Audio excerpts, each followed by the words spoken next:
Hi, Miss Winnie.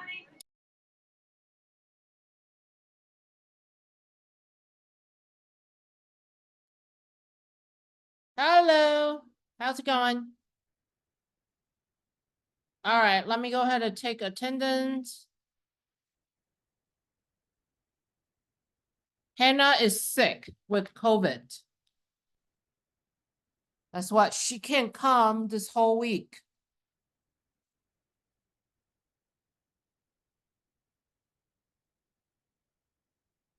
Or she prefers call her Indigo.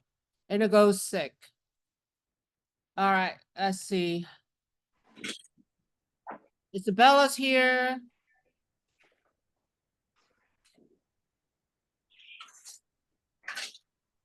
Is Alexis here?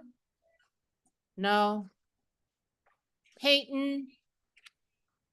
No. Oh, Peyton's here. Faith? Yes. Jensen? Yes. Somebody need to turn the computer off. The sound off. I hear myself echoing. Okay. Kyla's here. I don't see Thomas.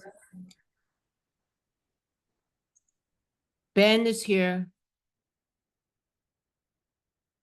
Julia's here.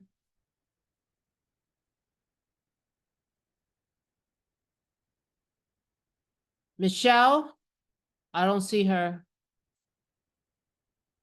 Abigail, yes. Emily, yes. Kaylee?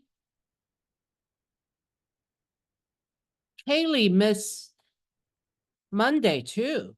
What's going on? Dakota? No. Gracie? No. I'm here. Oh, Gracie's here. Okay. Gracie's here. Okay. Good. How come I don't see you here? Me? Yeah, Gracie. I go by Jay. Oh, I think it's under J. Yes. Okay.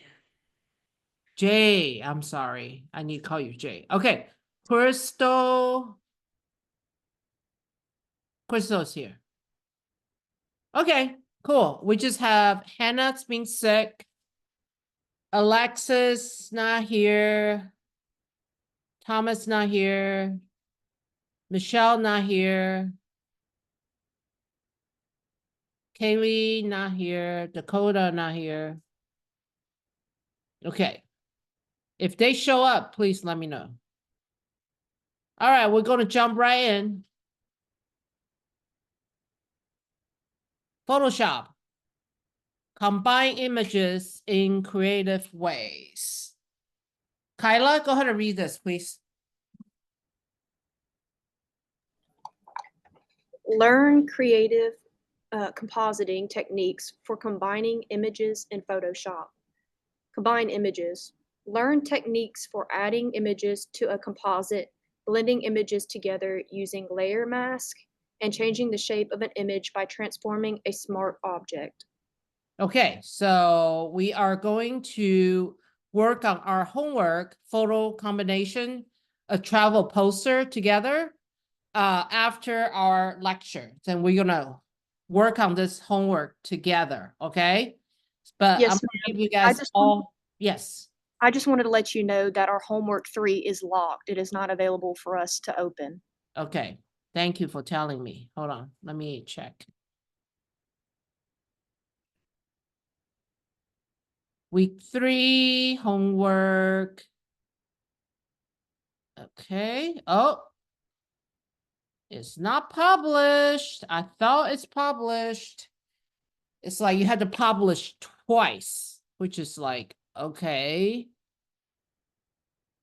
I'll show you guys what I meant. Okay, so this was not checked. This was checked. So, oh, hold on. I think the tutorial, I need to put the new one. Okay, I will upload to the new one. The old one did not have audio. So I have to add audio to it. But unfortunately, I have to go out of town last weekend for my 33rd anniversary. We went to Dallas. So you can hear the car in the background and all that. So it's not the best sound, but at least you can hear me talking. But I'm going to do a live in class and you guys are going to work it with me. Okay. So then if you still have questions, you go back to my tutorial.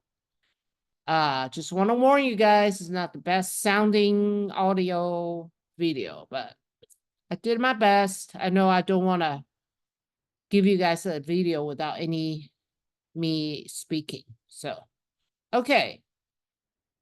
Go back. All right, we're going to work on that. Maybe after the break, after taking our break, we will work on this together. And then my goals is you guys can ask me question live. And if you can't finish today, it's okay because it's not due until Wednesday next week. So you still have a whole week to work on it. Okay. All right, Ben, go ahead and read this, please. Add a central element. Add a central element to your composite using a layer mask with selections and the brush tool. All right. Hey everyone, quick tutorial this week. I'm going to show you how to add an Okay. 1, 2, 3.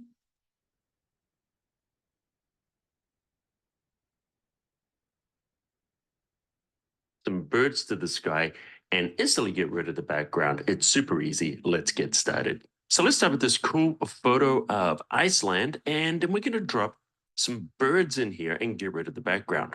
Here's a quick tip. You need a resource. I'm using Envato Elements here. It's $16.50 a month. It gives me unlimited downloads. And obviously I can grab things like photos, textures, both of these photos are from there, kinds of things. Oh, I do get asked that a little bit. Let's combine them. So we're going to grab the rectangular marquee tool and just make a selection somewhere around the bird. That's good enough.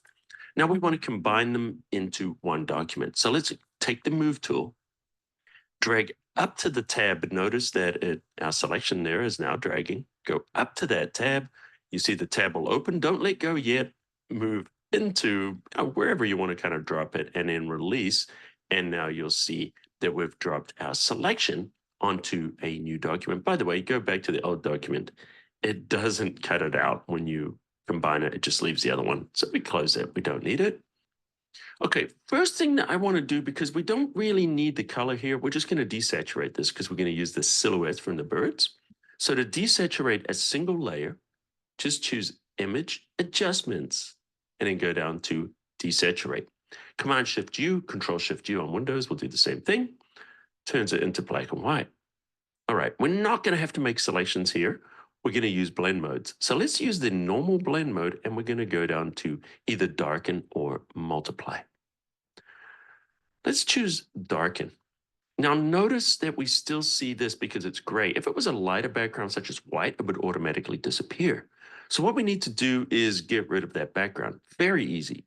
Control L or Command L will open up levels. Now you could use this as an adjustment layer, but this is one of those times when using an adjustment directly on top of an image works really well.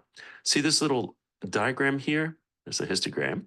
What we need to do is just take this arrow, bring it right up to there, and notice as we're doing that, we're rolling away the light colors, and you can see they disappear. Now, if we want to duplicate them, just hold down the Alt or the Option key and make sure that layer is selected, and we're using the Move tool, and then just drag out a copy. If we wanted to, just follow along, we could do that. If we wanted to make these ones a little bit smaller, Control-T, Command-T on Mac brings up Free Transform, and then just drag down the corner there, hit Enter, and now we've got another set of birds at a different size. If you want to learn the opposite of this, how to remove an object from Photoshop, I've got...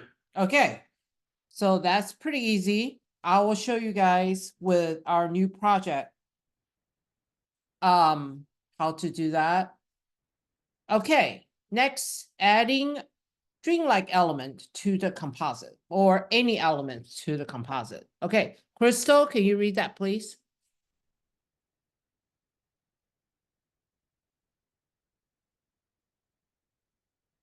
Are you there, Crystal? All right, I don't hear her. Hold on, Abigail. I want to make sure I got attendance.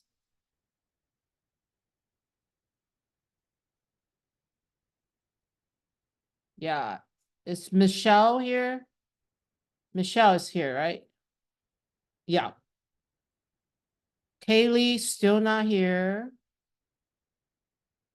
Dakota still not here. Alexis not here. Okay. I think Alexis is sick too. I'm not sure. Yeah, she was sick. She went to ER or something. I forgot what she did. I think she sent me a doctor's notice. Not sure. Okay. Back to our presentation. Okay, let's have Jay. Go ahead and read this, please, Jay. Add dreamlike elements to the composite. Add some clouds to the composite for a surreal effect and paint on a layer mask to shape the clouds. Then learn how to use the blend if sliders to blend a photo of a sailboat into the scene. Okay, so we are doing the Hawaii scene after this. Okay, and then next, Julius, add depth to the scene. Increase perspective in the scene with additional layers that suggest the foreground and the background elements. Paint on a layer mask to interlace clouds with objects, then use a layer blend mode to knock out a white background on layer. Yeah, so like the On a layer. tutorial the tutorial we just learned. Okay. Next, Michelle, go ahead and add, well, actually, let's have, hold on.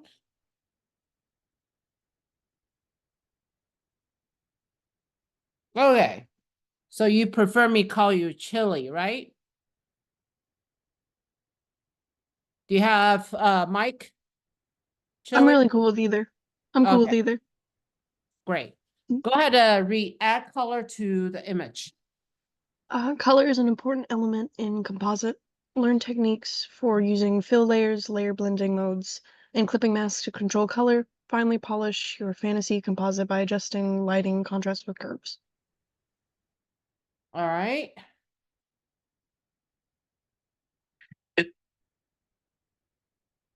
The best part about Russell Stover's sugar-free candies. Tutorial, I'm going to show you how to blend images together and create a collage like what you see here. So the first step is to bring in the 3 images that we're going to work with. So we're going to choose File, and then rather than going to Open, go to Scripts. And then under Scripts, what we want to do is we want to load files into a stack. This is going to put them all into one document. So we want to browse to a folder. So we hit Browse. And I've already created a folder. I've called it Travel, and I've dropped these 3 images in here. So let's select the images and click OK. You'll see them loaded here. And then we're just going to click OK. And Photoshop is going to build a new document and drop the 3 images, one on top of the other. Now I'm just going to hit Control-0, and that'll zoom out so we can see the entire image. Now what we want to do is we want to kind of crop it to the size that we're going to use. So we're going to grab the crop tool. Make sure Delete Cropped Pixels is not checked. If it does that, it's actually going to cut away the other parts of the image. And let's just kind of set a size. If you want to hit a specific size, just type it in here. That's the width, that's the height, and then type in your resolution. I've got another tutorial on resolution, check that out. But for now, what I'm going to do is I'm just going to eyeball it to a shape because the particular size doesn't really matter for what we're doing here. All right, so let's say this is the size and the shape that we want to use. Let's just hit the check mark or click OK. Now let's have a look at what we want to do. We're going to put these images together. Let's hide the background. And we're going to start with this shot here. All right, let's grab the move tool. And then we're just going to position this image. So we want our subjects to be about here. This is where we're going to blend it between the two images. Let's take the image of our woman and let's drag it to the top. Great.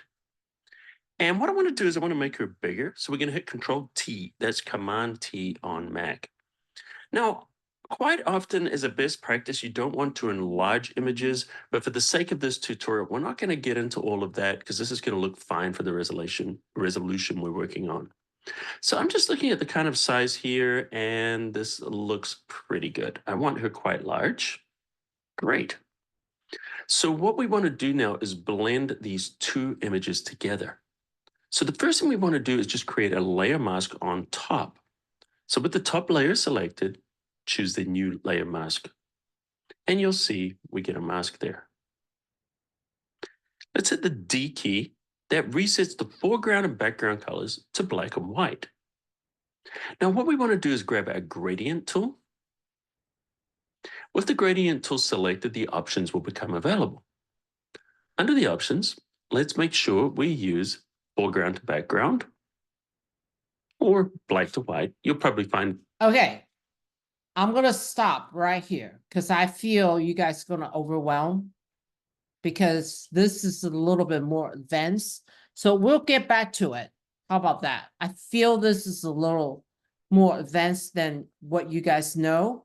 So I'm going to save it for later. Okay. So we are going to move along to our other lectures. So I'm going to go ahead and do that. All right. Okay. Let me see. I can grab the new YouTube upload with the audio.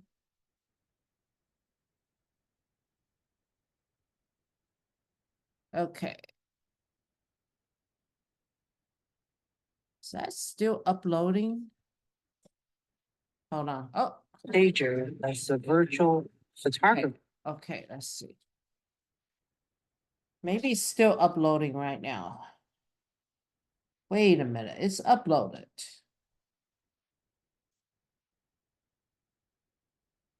Okay. So it's uploaded. Videos. Playlist. Education. Ah, here it is. All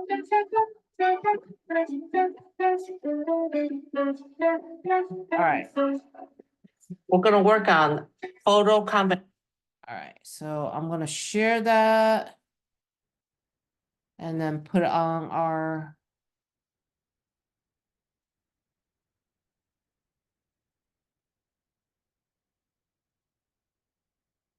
So modules, week 3. Homework 3. Edit. Tutorial. External link.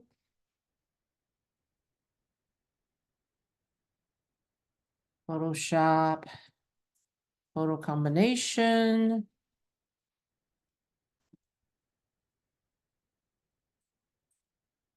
Done. Okay, so this is not due until a week from today. So I changed to the 18th. Save. All right, we're gonna work on it together and then we'll have time Monday to continue to work on it, okay? So I want you guys to feel I'm not moving too fast, so you really truly get it. All right. So we're gonna go ahead to link that to it.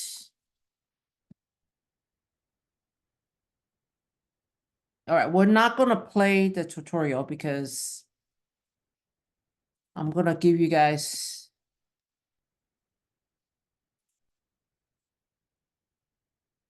Says cannot. Okay, well, I'll upload later. Okay.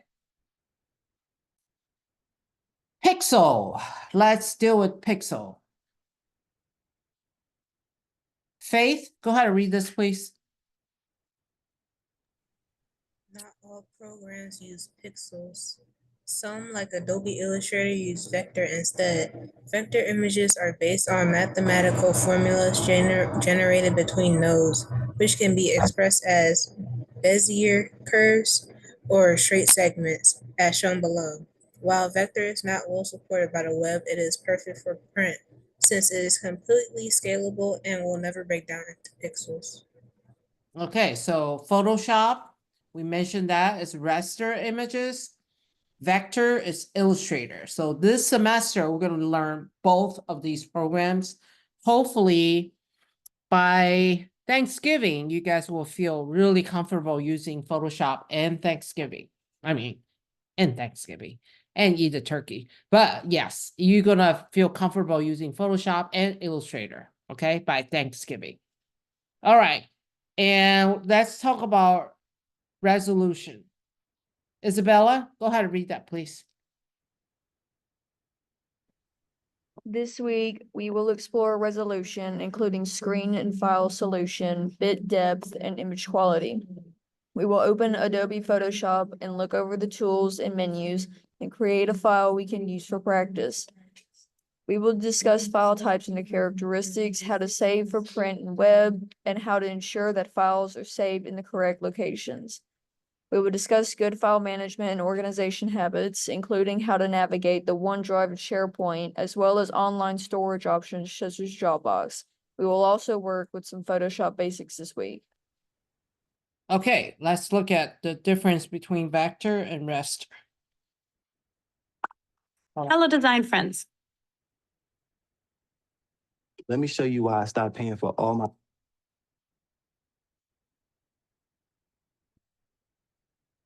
To our new video. Today, we're going to show you the differences between vector and raster graphics. Let's start with a quick explanation of raster graphics. They are made of millions of colored picture points. You may know them as pixels. Vector graphics are made of anchor points, which are defined by coordinates and mathematical formulas. Through paths, these anchor points can then be connected, rounded, and colored in. Let's look at some examples to see what that means. Because raster graphics have a Question, can you guys hear it?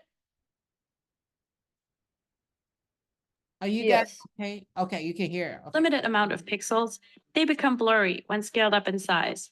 Whereas vector graphics are mathematically recalculated, and scaling won't affect their quality. However, when we scale the graphics down, they both look good. There's also a difference in file size. Take this flag for an example. The vector graphic has a file size of 152 kilobytes and consists of 2 elements. The raster graphic is 2.7 megabytes and consists of almost 200,000 pixels. When scaling the flag up in size, the file of the raster graphic also increases in size, proportional to its number of pixels.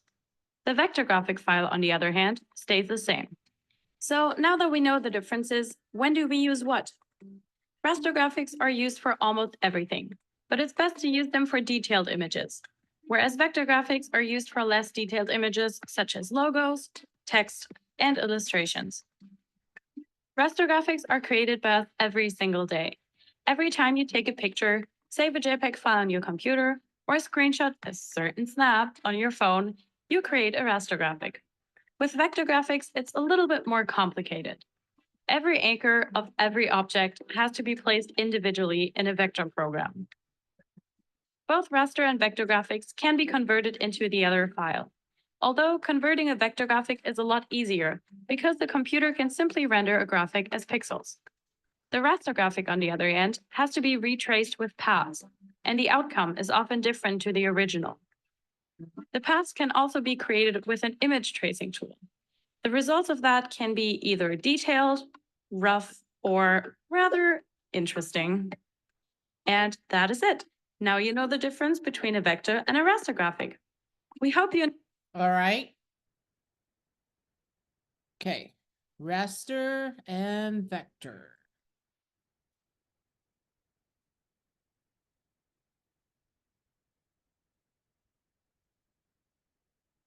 Okay, so you can see the resolution here. The zebra on the left is 1920 by 1280 pixels. So it's very large file.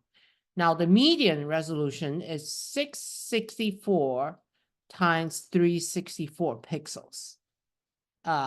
Still quite large, but definitely not as big as this one on the left. And then the tiny little one is the lowest resolution, 200 by 200 pixels. So if you enlarge this photograph, it will be very pixelated.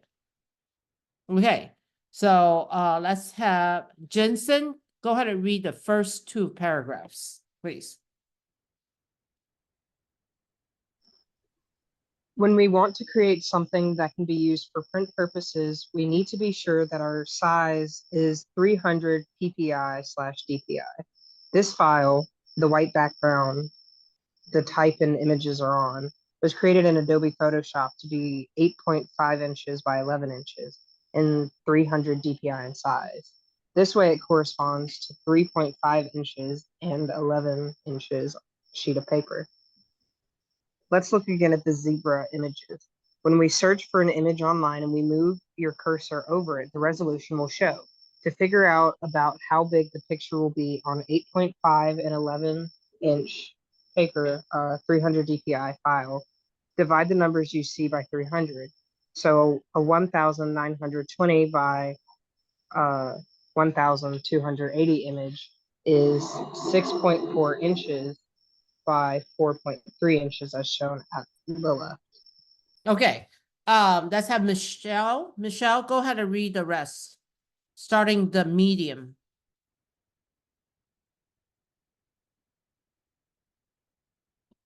Kelly, are you there? Yeah, I'm just trying to find the place. Oh, okay, it's right place. in the middle, right here. The medium. The median res zebra are 664 by 364 pixels. So when we divide that by 300, we get 2 by 21 and 1 by 22. Lastly, when we look at the low res zebra, we see that it is 20 by 20 dpi, and when we divide it by 300, by 200. Hmm?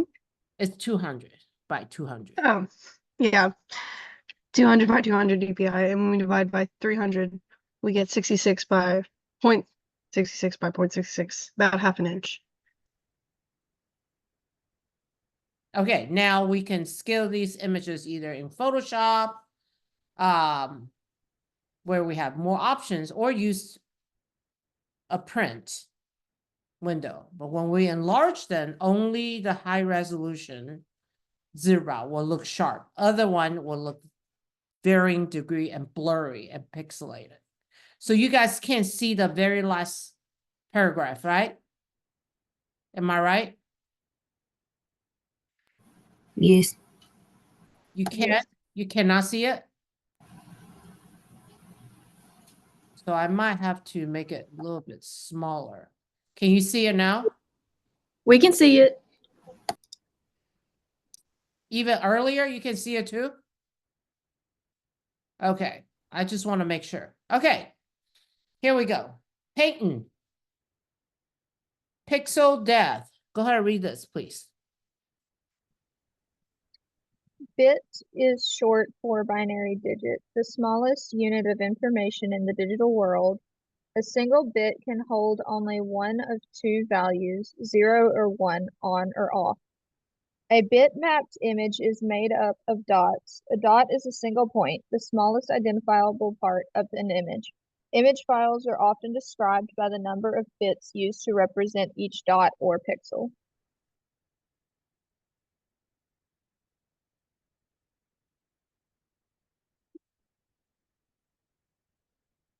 I've spent 7.7 million.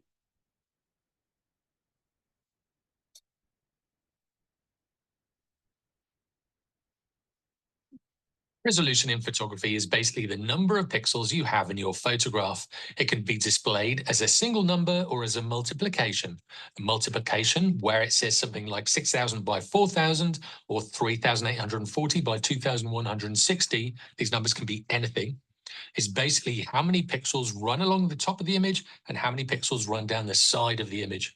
If it's a single number, it's basically the total amount of pixels in your image. So an image with a resolution of 6,000 by 4,000 also could be described as having a resolution of 24 million pixels or 24 megapixels. And this is where that megapixel number comes from. The first number relates to the pixels along the top, and the second number is the number of pixels down the side. So from this, you can determine whether it's a portrait-oriented image or a landscape-oriented image. If it starts with a bigger number, it's a long, flat image, which is that landscape orientation.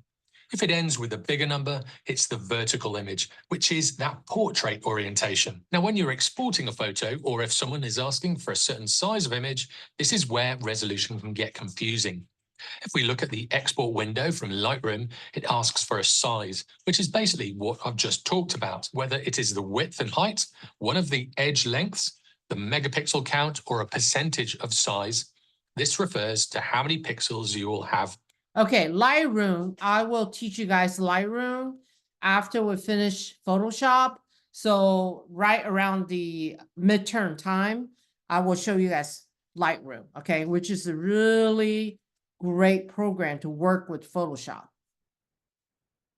So don't worry about Lightroom right now, but just kind of listen. In the image, or the percentage of what it used to be. But it also asks you about pixels per inch, which is labeled resolution. Now, this refers to the printing size. So how many of those pixels will be fit into an inch or a centimeter on that piece of paper? If you're printing your photo, the PPI number is important, and I've done a video on printing already, so click on the link at the end of the video or in the description. However, if it's for web use only, it doesn't matter if you set PPI to 72 or 300 or whatever. Whenever showing the image on a screen, websites and computers will look at the number of pixels in the image and disregard the PPI number. The only way an image will look bigger or smaller is if the pixel density of the actual screen is different. A 4K monitor will make a 6,000 by 4,000 image look smaller at 100% compared to a 1080p screen. So if you're printing an image, this last PPI number is important. But if you're showing your image on screen, it doesn't matter that much. For online applications, just focus on the resolution size, or in the case of this export page, the resize option. The websites you're going to show it on will just look at how many pixels make up the image and use those, regardless of the pixels per inch. Now, if you like this video, click on this one. Okay, so resolution. Here we go.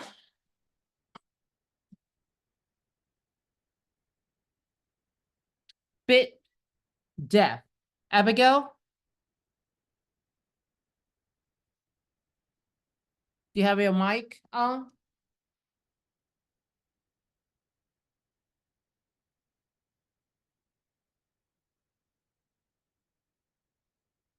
Okay, we can't hear her. All right, Ben, go ahead and read this, please.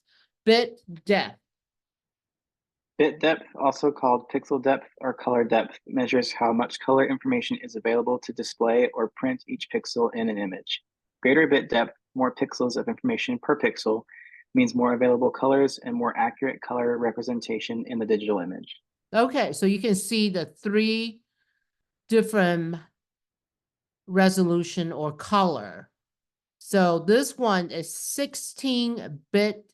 Oh, I'm sorry, 1 bit of channel. And then you can see there's 2 channel and 8 colors total. So it's a very small file.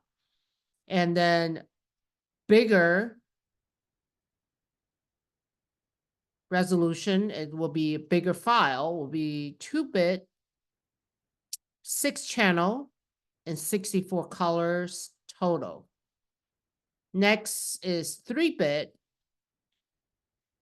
channel, 8 channels total, is 512 colors total. So more color, definitely more high resolution. Okay, so now the high res television is a lot bigger. All right, so they have tons and tons of colors. But it's all from RGB. R is red, G is green, and B is blue. So all the colors that you see in the computer, monitor, all your television, all from these 3 colors. When you look with a magnifying glass and you look real close, all you see is R, G, and B. Okay. All right, so the first 2, Crystal, can you read the first 2 paragraphs, please? Yes, ma'am. A one-bit image is a monochrome. Each dot is either on or off. Hence, the image is only rendered in black and white with no shades of gray. An actual 8-bit image supports 256 grayscales or 256 colors. Think very, very old monitors, old graphics apps, and web-safe colors. This will be a black and white image, 256 shades of gray. This could also be an index color image with only 256 colors, like the GIF format. Okay. Emily, can we hear your voice, please? Can you read the last paragraph, Emily? No? I think Monday I can hear her for some reason. Okay. We often call an RGB image 8-bit. Actually, it's an 8 bits per color channel, 8 by 3. This is also referred to an 24-bit image. In this image, each dot or pixel is represented by 24 bits. Using 24 bits means that more than 16 million unique colors can be represented. Since humans can only distinguish a few million colors, this is more than enough to accurately represent a color image. Okay. So another thing I want to talk to you guys about the DPI. When you do printing, you want to have 300 DPI. That's why all your homework, I require you guys to do a 300 DPI, whatever size I ask you to do. Usually it's 8 by 11 because you can go to the library and print out a color print. And some of the project I will require you to print out. For example, like midterm, some of the more later on the in-class project, and I need you guys to go to the library to print it out, okay? So you have to do 300 DPI. Now, if you post something online, like creating a website or post on Instagram or Facebook, whatever, Twitter, you can do 72 DPIs. So it's really small, but it looks great on your phone, on your computer. That's all the DPI you need. I usually put about 150 to 200 just because I want to make sure it's really sharp. So that's more than enough, but never ever put 300 DPI online because it will, first of all, it's going to take forever to load. Secondly, it's going to take forever for people to look at it. And it's going to pack up like Canvas. They have a limitation of how many, memory or, capacity, all that has limitations. So you don't want to load something super high res. But for your homework, I do want you to upload 300 DPI, but I ask you to compress it, right? Put it in a smaller suitcase. Okay, I think we talk about putting things in a suitcase, right? Did I show you guys how to do that? I don't remember, but I will show you today. Okay. Pixel and Big Dab. Let's have Faith. Go ahead and read the first and the second paragraph, please. Adobe Photoshop has 3 color channels, red, green, and blue. All colors are made from a combination of these three. Each channel has 356 bits. 0 equals no color, 355 equals max color, and max saturation. 1068 possible color combinations. A 16-bit per channel image actually has 48 bits, 16 times 3 of color information in each pixel. A 48-bit image is capable of billions of colors. This can be valuable when you are editing in Photoshop if you begin with a high bit depth file. Yes. All right. Tongue twister. Bits. Okay, well, I'll read this. So you can see this is R, it's red, G, it's green, and B, right? And then when they overlap, you can see red and green create yellow, red and blue create magenta, blue and green create cyan. So these are, we talk about your computer monitor, we talk about your television, okay? Not printing. Printing is totally different. You want to print a book, any book, label, these are CMYK, which is cyan, magenta, yellow, and black. So that's different, okay? The subtract and additive colors. I don't know, you guys learn about color theory. I think we learned about in color theory in basic design a little bit. Let's see. Okay, so we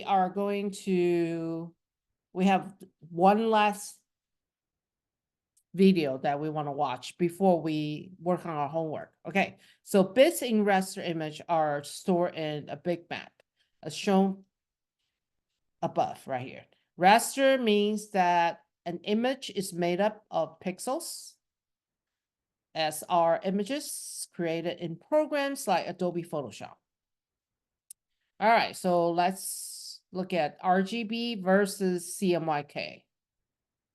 Have you ever printed something or ordered a sample and it just was not what you were expecting? Maybe you've been asking yourself, should I use RGB or CMYK? Welcome, entrepreneurs, designers, and gurus.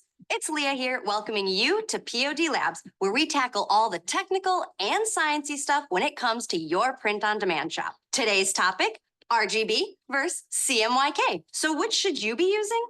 Well, the answer is both. RGB is a pixel format used for all digital data. Everything downloaded or uploaded on the internet is digital data, like uploading a design file to our mockup generator and it being sent to the print provider. CMYK mode should be used to preview what the end result might actually look like printed onto a real product. If you're already quite familiar with design software, in short, to get the most accurate color representation from screen to print, you should design in RGB format with sRGB color profile, preview the design in CMYK, and then upload the final design to PrintFi's mockup generator in RGB format.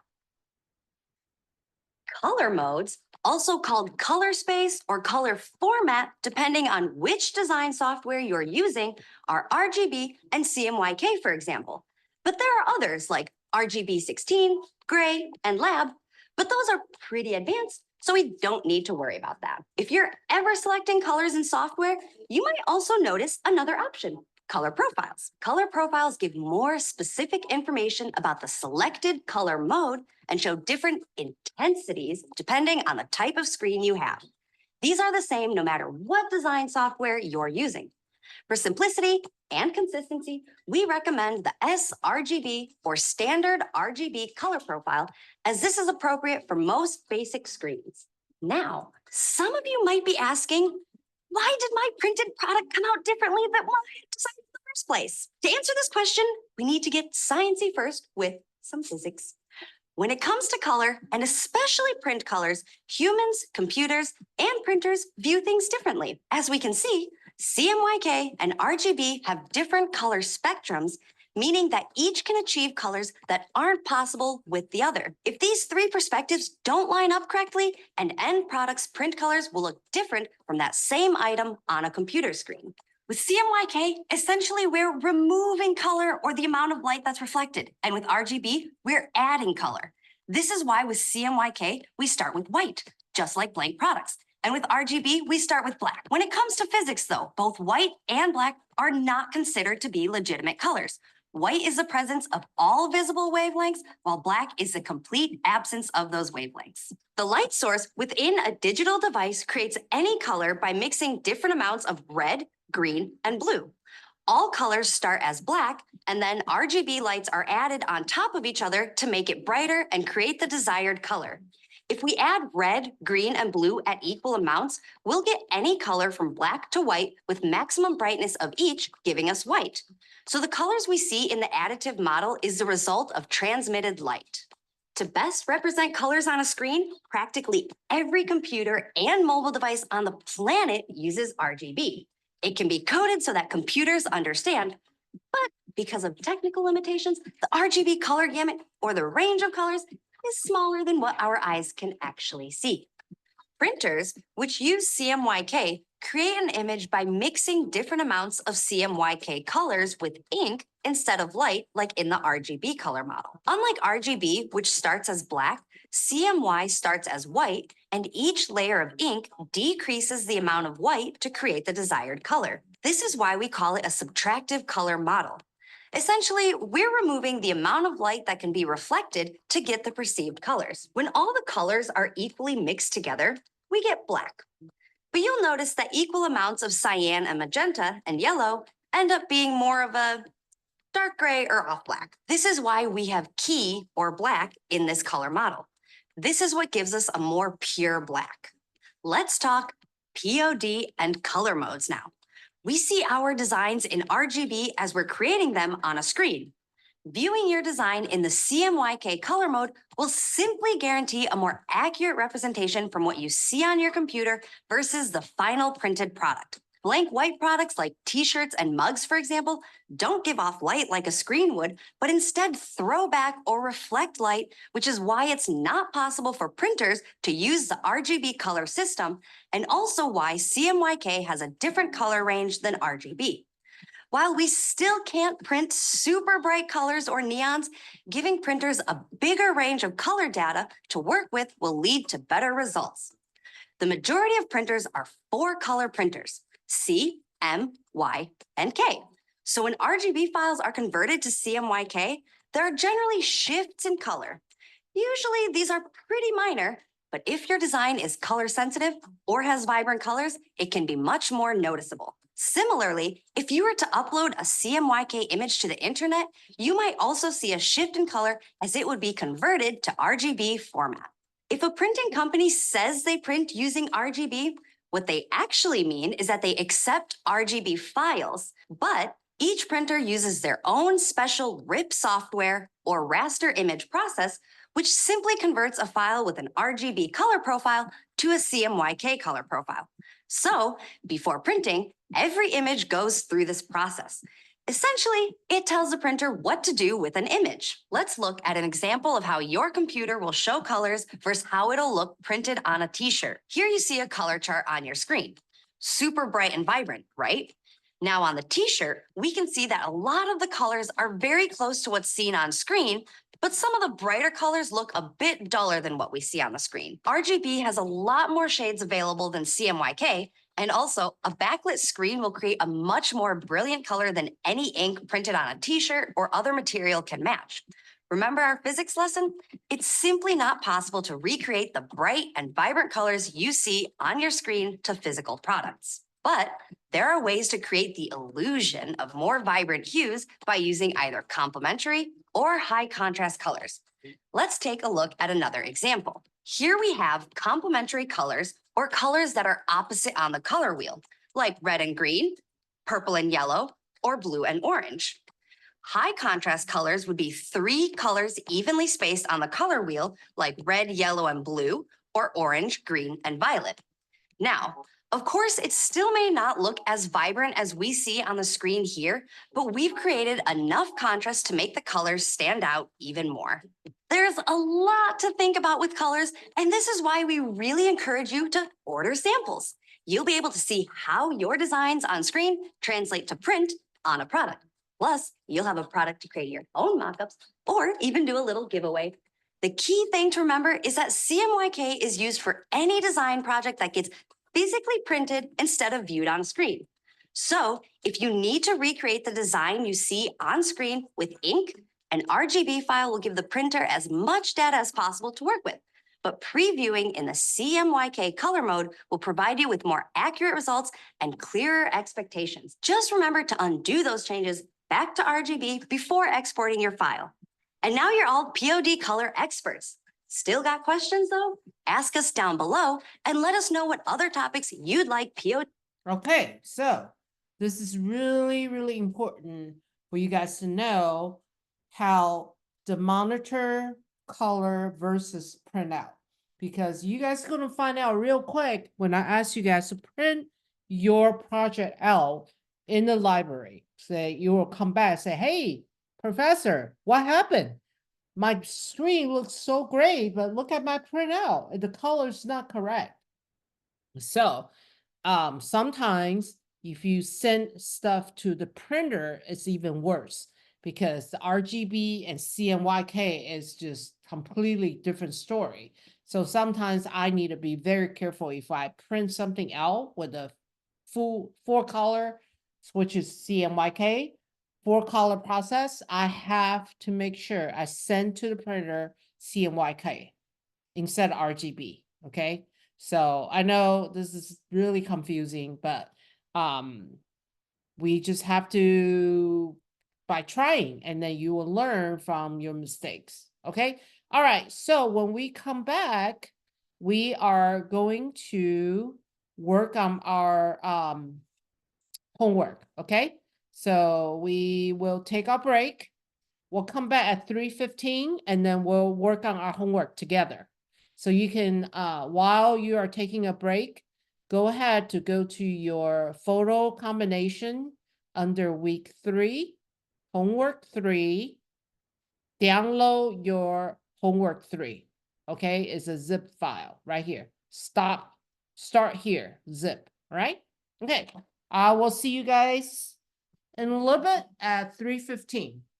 Go get something to eat and drink and move around a little bit so you feel better.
All right, guys. I assume you already download your folder, correct? Homework 3? Yes. Okay.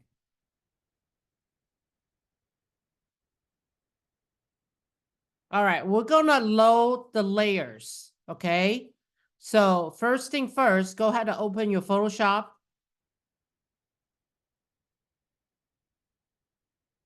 And we're gonna create a new document. I'm gonna give you time to work, okay? So watch me first. Don't look at your computer. Don't work on it while I'm talking. I'm gonna give you time to work on it. But I just don't want you to miss out what I'm about to tell you, okay? Everything is really important. I know it, I'm gonna move. I'm gonna try to move as slow as I can. But when I'm teaching you, if you are looking down or look away or do anything else, then you're gonna miss out, okay? So tutorial is gonna be fine, but I kind of condense everything together. So I'm gonna expand it and it's gonna be slow. I want to make sure you guys get everything I get. I'm about to teach. All right, first thing first. Can you see my screen? Photoshop. Hold on. I need to share my desktop so you can see everything. Hold on.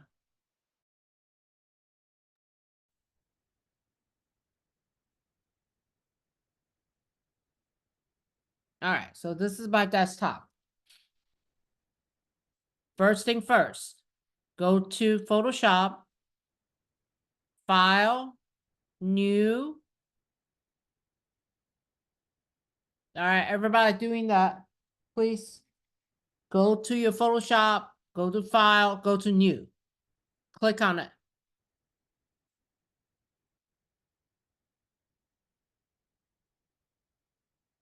You got it? All right, next, I want you to go ahead and change the name of this file. Will be your last name, underscore, your first name, underscore, ART2005, underscore, homework, HW3. Okay, everybody put down your file name.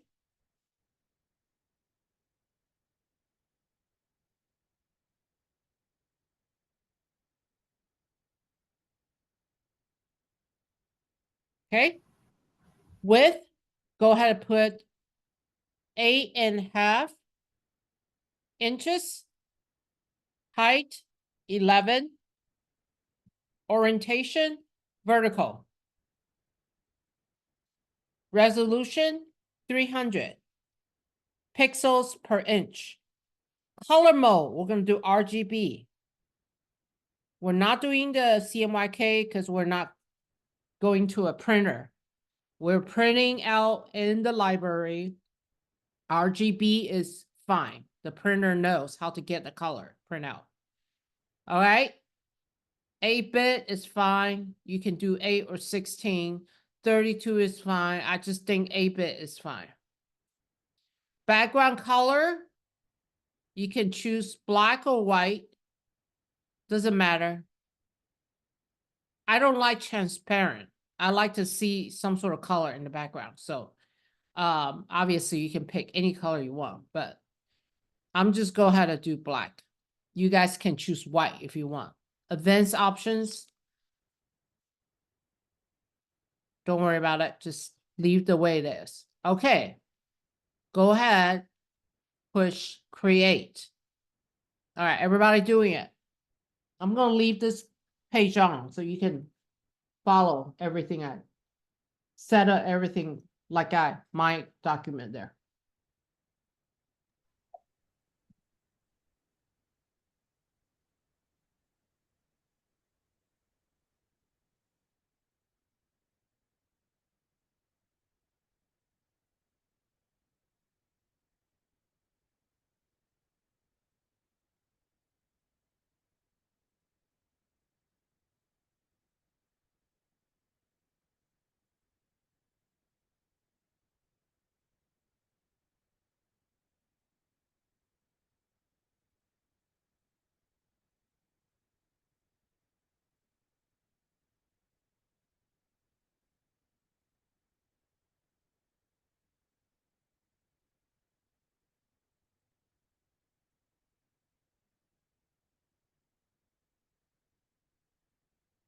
All right, push create.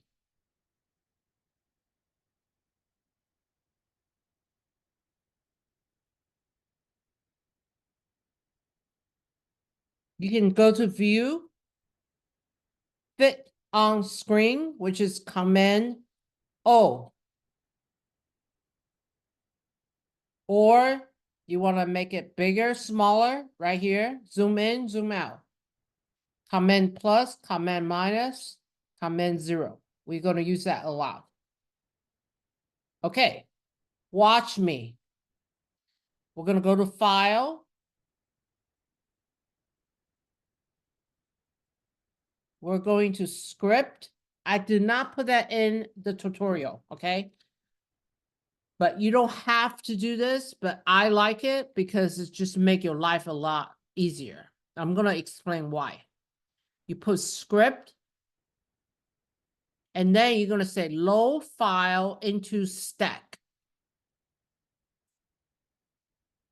Because there's so many layers for this homework, okay? You can see right here. We have, I'm going to zoom in.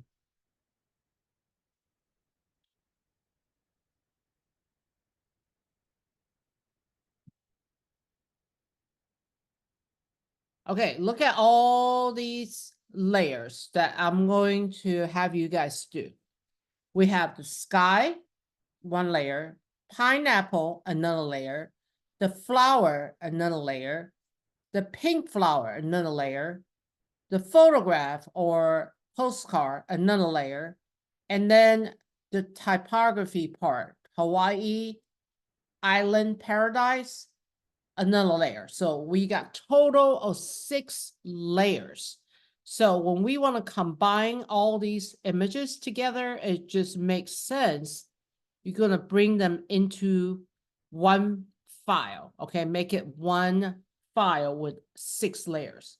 So we're going to do browse.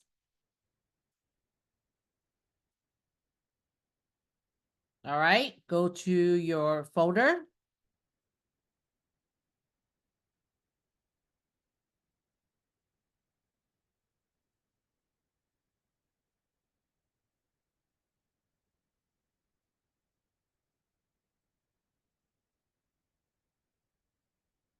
Okay, so I have beach, clouds, flower, flower 1, flower 2, Hawaii text, pineapple, and postage. Oh, I forgot a postage. So 7 layer.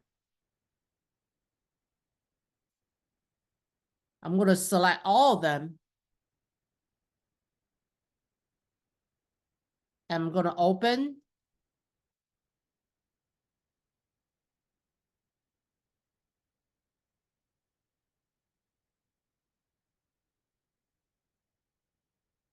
I'm going to click OK. So you see 1, 2, 3, 4, 5, 6, 7, right? I'm going to push OK.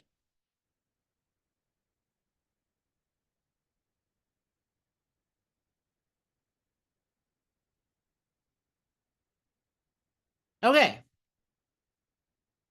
This step is going to make your life a lot easier because right now, Photoshop put all 7 layers in one file. Okay. If you don't do that, I'm going to show you the different way. In my tutorial, I did not do this. Okay. In my tutorial, I went ahead to open. Nothing wrong with that. You can do it. But instead of dealing with 7 files and the file you want to create, now I just put everything into one file. That makes sense, right? But in my tutorial, I just went ahead to open all 7 files. Okay, so look, for that, you will see I have so many files. I have the postage is one file, pineapple, another file, Hawaii, another file, flower 1, flower 2, cloud, beach. All these are different document. Okay, so what I'm going to do, I'm not going to do that. I'm going to show you guys this easier way, which is put that in all in one folder, which is this untitled one. I don't think you guys need to worry about taking any, what we're going to do, we're going to drag all these 7 layers into our folder here. Okay. So watch me. What I'm doing is I select beach. It's on the very top. I select postage and I push shift key on my keyboard, hold the shift key, click on postage. Now I select all of them. Okay. Everybody go ahead and select all 7 layers.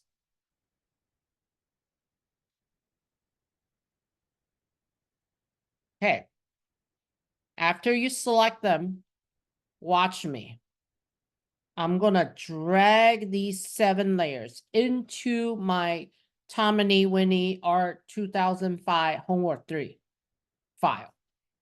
Okay. So what I'm going to do is drag, look, I'm dragging all 7. See that? I'm going to drag and then drop on top of this file. And now I'm going to put it in this file. Okay. So I'm going to let go. So now all these layers are in my file. Do I need to do it again? You good? Let me know because I can do it again. All right, so my background is black, which is okay. All my 7 layers are in one folder. Oh, in one file. Okay, so this is my file right here. And I'm going to go ahead and close this file because I don't need it anymore. I already drag it over. So I'm going to exit out. Do you want to save? I don't need to, but if you guys don't trust yourself, you might mess up or whatever, but I don't think you would. I don't save it. Okay, so now you can see my files are right there, okay? And they already renamed and everything. So what I'm going to do is I'm going to adjust the order of these files right now. Okay, I'm going to show you guys. the bottom layer is the cloud. So let's go back to Photoshop. Let's go ahead and drag the cloud layer all the way down right above the background, okay? Next is the pineapple. So we're gonna drag the pineapple on top of the cloud. Next is the postcard, the beach. So we're gonna drag the beach on top of the pineapple, okay? Next is this red flower. So we're gonna drag this red flower on top of the postcard right now, okay? So we're gonna go to Photoshop. The flower one is the red. So we're gonna drag that on top of the beach. And then you can see the postage is on top of the postcard as well as the flower. So we're gonna move the postage on top of flower one. Next, we are going to move the pink flower on top.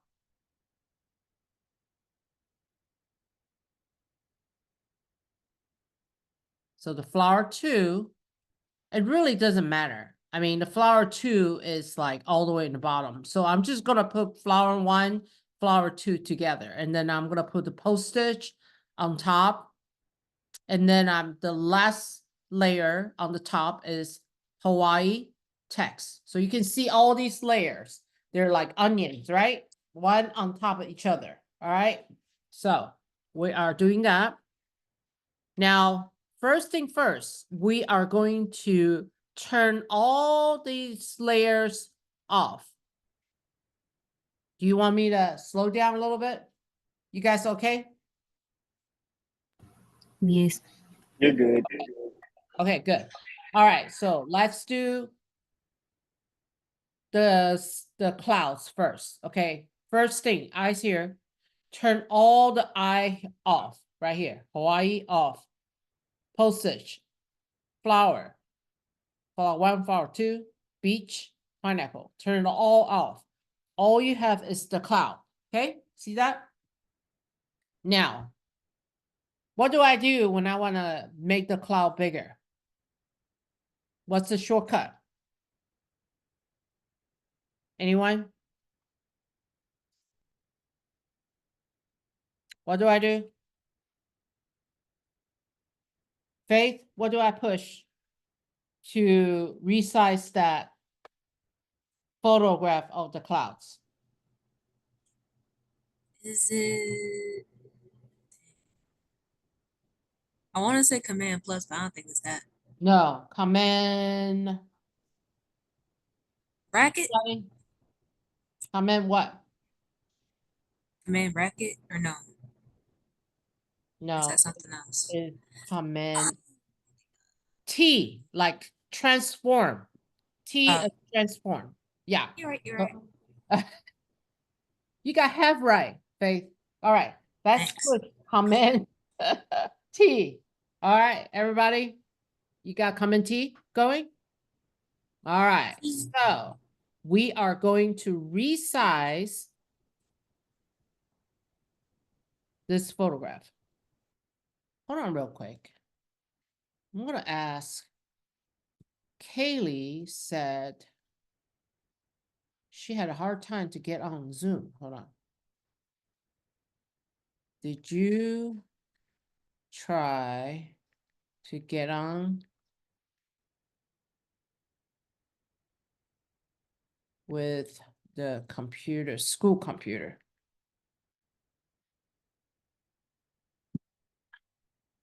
You can go to the library to use the computer. On the third explore.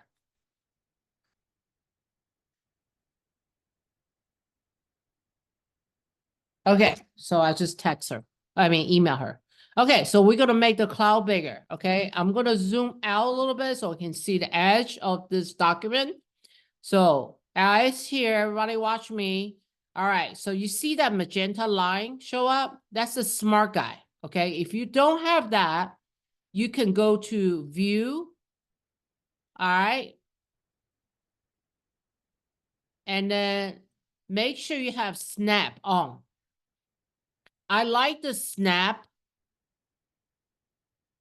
because it will just like magnet. It will go to the edge, like boom. All right. So now watch me.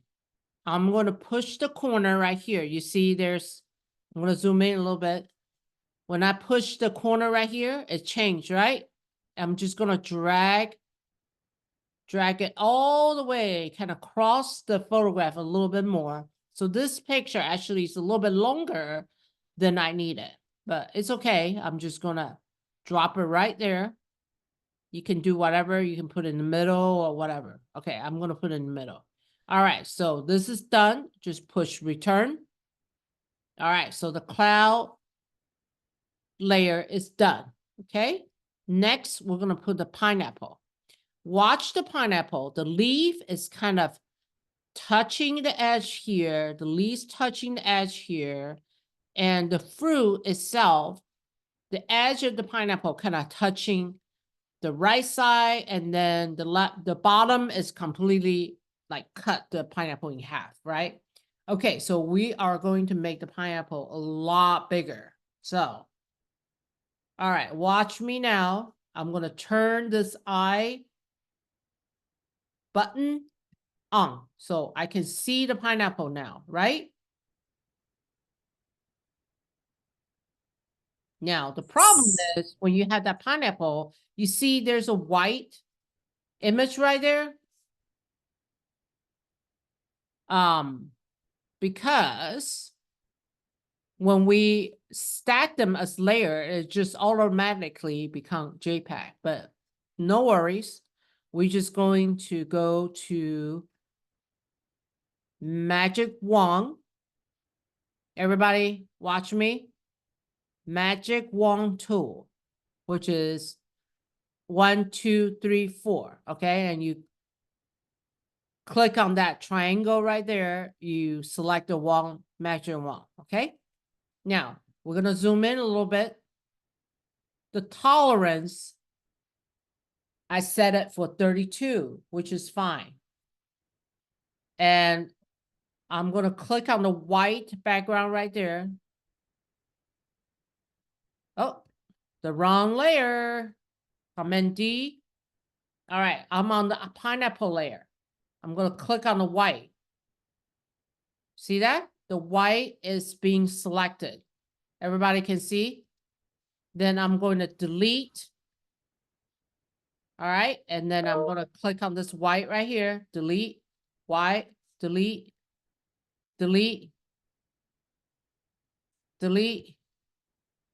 On the side right there, delete, delete, delete, delete, delete, and the little bit in between, delete.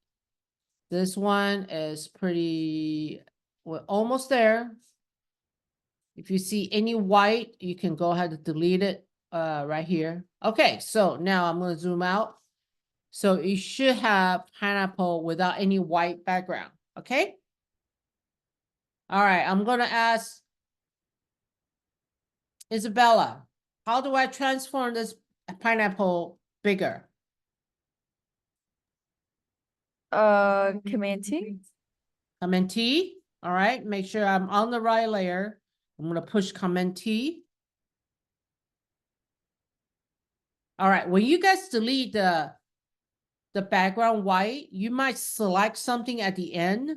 Make sure you Command D, deselect, okay, which is under select, and you deselect, okay, because earlier I realized when I delete the very last white area, the background, I did not deselect it. So when I do Command T, it won't select.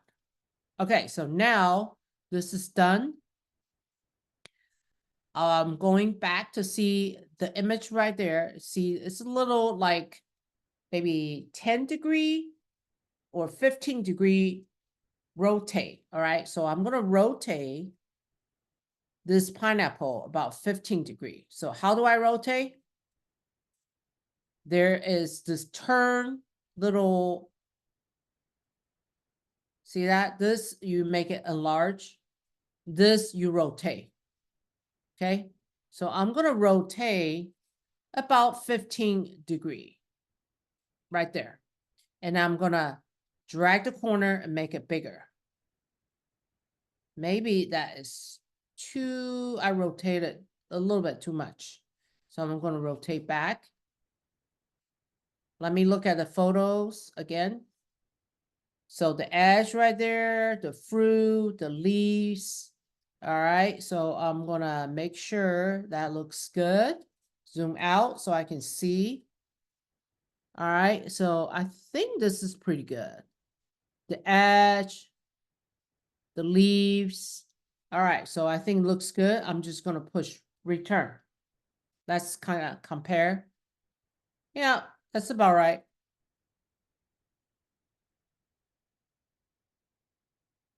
Maybe a little bit bigger. You see the bottom has a little gap right there. I'm gonna make sure there's no gap. Okay, so that looks good.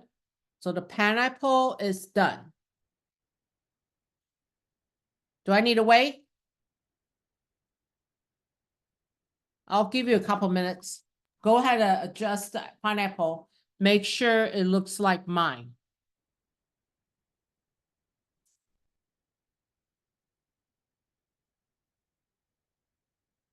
All right.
All right, next.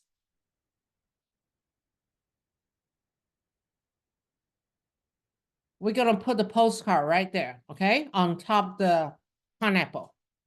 So let's go ahead and turn our postcard. The beach layer on. Quite small, right? Make sure you select the layer. Command T. I'm gonna make it bigger. Let's look at the size. From the edge of the leaf and the fruit, about there, and it's about 15 degrees. So I'm gonna turn first, about 15 degrees. And then I'm gonna put the postcard right on the edge of the pineapple.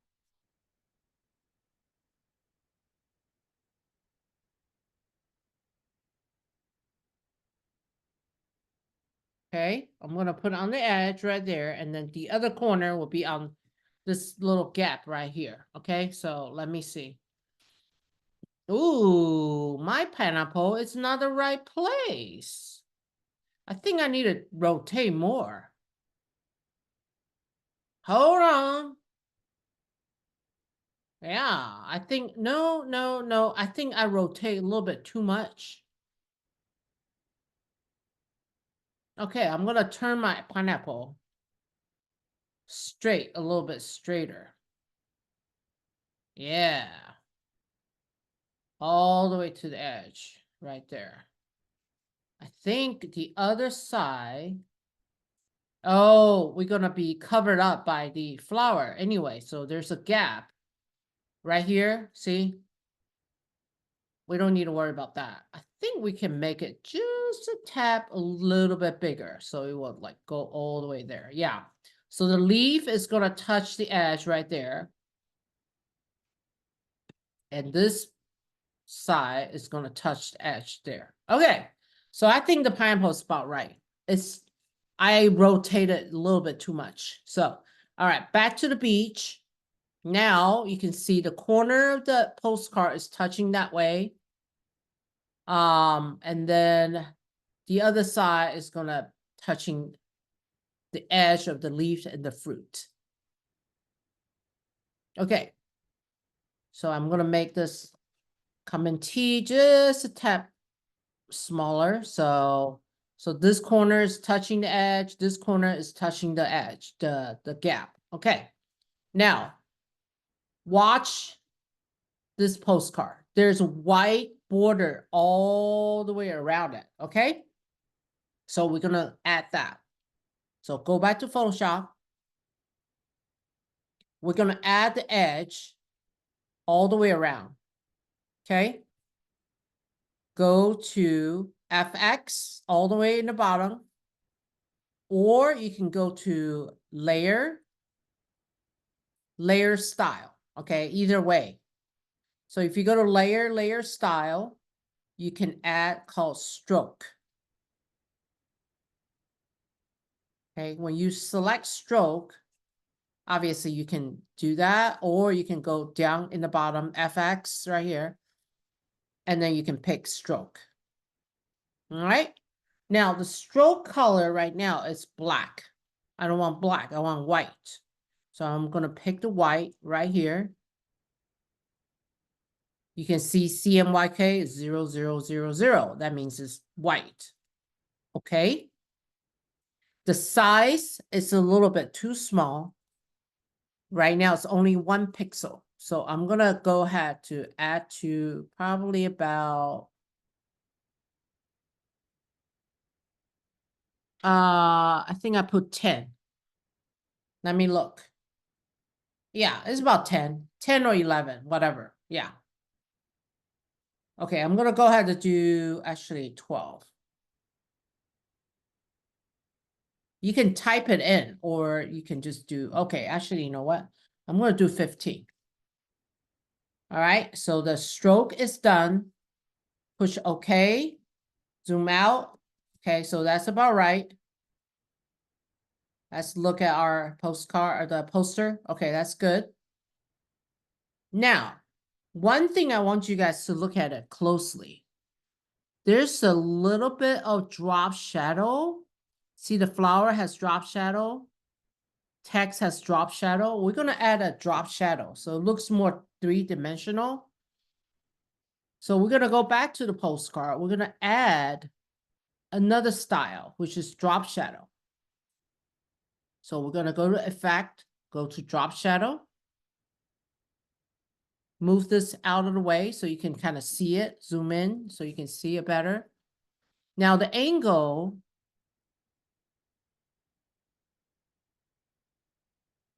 I don't see anything right there. Hold on. Let's don't worry about the drop shadow right now. Let's go ahead to turn our flower one. Yeah, let's turn our flower one on, okay? So let's pick the flower one. How do you get rid of this white? Jay, how do you get rid of this white? You use the magic tool, magic brush. Magic wand. Magic wand? Yes. Yes. So I'm on flower one layer and I click. And now it's selected and I delete. Again, the tolerance is about 32. Okay. And then how do you deselect? Kyla, how do you deselect? Well, I delete that white, but still select it. How do you deselect it?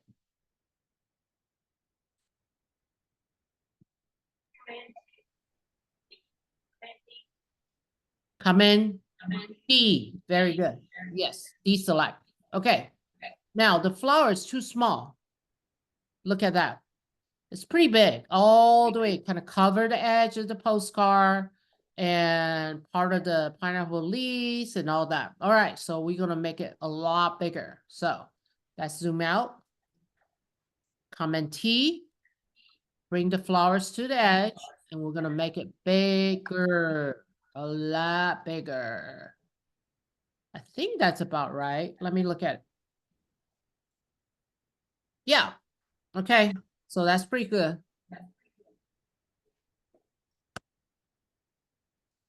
So the flower in place.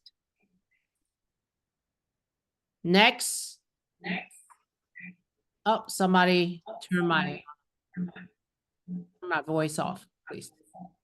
Okay, next is flower 2. Turn the flower 2 on. And this time there's no background. Interesting. Okay, so flower 2, let's look at our example here. You can see only a little bit on the edge. The center of the flower, the edge, cover some of the fruits. All right, so we're gonna make this flower a lot bigger. Command T. Oh, let's make it bigger. Is that about right? Yeah, that's pretty good. This has a little distance there. All right, the center of the flower.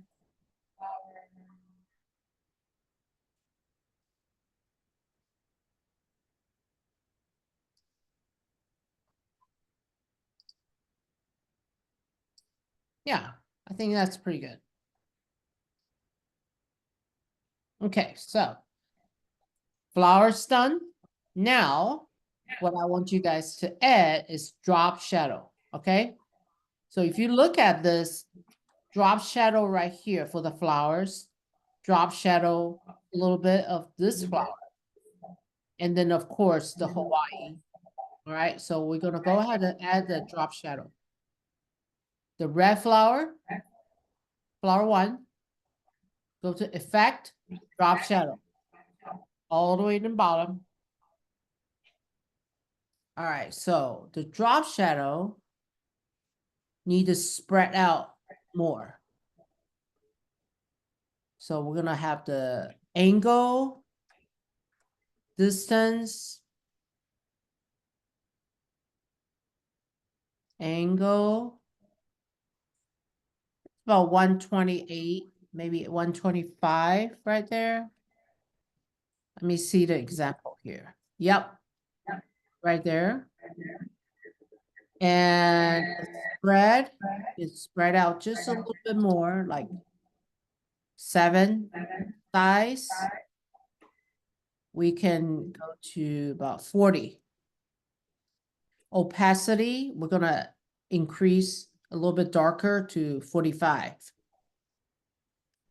All right, so blending mode will be multiply, opacity 45, angle 125, distance, let's do 40,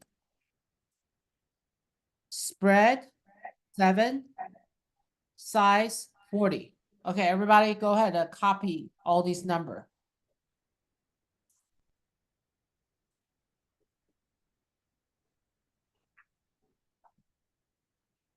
Drop shadow.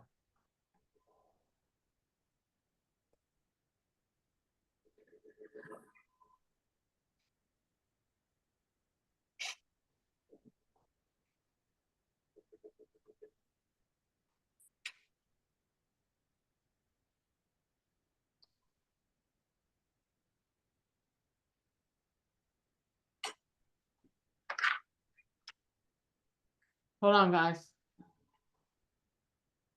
Hey. Hi, baby. I'm in class. What's up? Wait. What's up? Oh. Not packed. Not good. I have no idea. I packed, but Jay's still not. So Dad's not. All right. We're just gonna take our time. Yeah. Okay. I'll talk to you later. So far, so good. I don't know, depending on how much stuff Jay has. If she has a lot of stuff, then that would be no.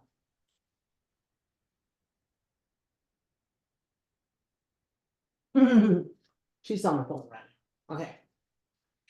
I have no idea. Okay, love you. Bye. All right. Drop shadow for flower 1. Good. Drop shadow for flower 2. Since you already set up. So when you do flower 2, it's going to follow exactly the same setting. So you don't have to set up again. Okay, so you're good now. Because the computer knows when you set up 1, that means every single item is going to have the same angle, same opacity, same distance, same spread, same size. That makes sense, right? The lighting is going to hit the same way. Okay, so you just hit OK. So this flower has drop shadow too. Postcard, don't worry about it. We are not going to add drop shadow. We're just going to add the stroke. Postage. Let's go ahead and turn the postage on. Oops. Make sure you click on the postage. All right, postage is a little bit more complex, but no worry, we're gonna take off the background. Okay. Honolulu, US postage, pay. All right, so this is a little bit more complex, but we are going to take our time. First of all, we're gonna take the background off. Click. Oh, actually, it turned all. I think there's a little gap. So actually it delete everything there. And then except the O, you can push. If you hold on to the shift, you can select all the O's or P or A.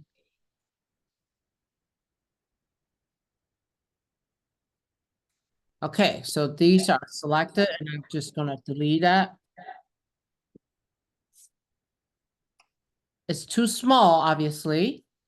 And let me see the example real quick. And also it's black. So we want to make sure it's darker. All right, right now it's light gray. Okay, first of all, we're gonna do Command T, make it bigger.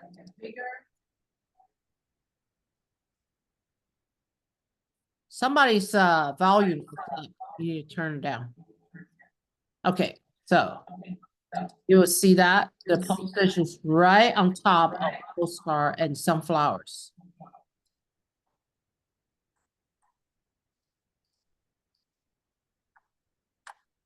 I don't know whose mic is on. Oh, it's Julius. I muted. All right, so go back. We're gonna make this postage become darker, okay? So watch me. Image. Oh, sorry. We're gonna push return. Is this good enough? Maybe a little bit bigger.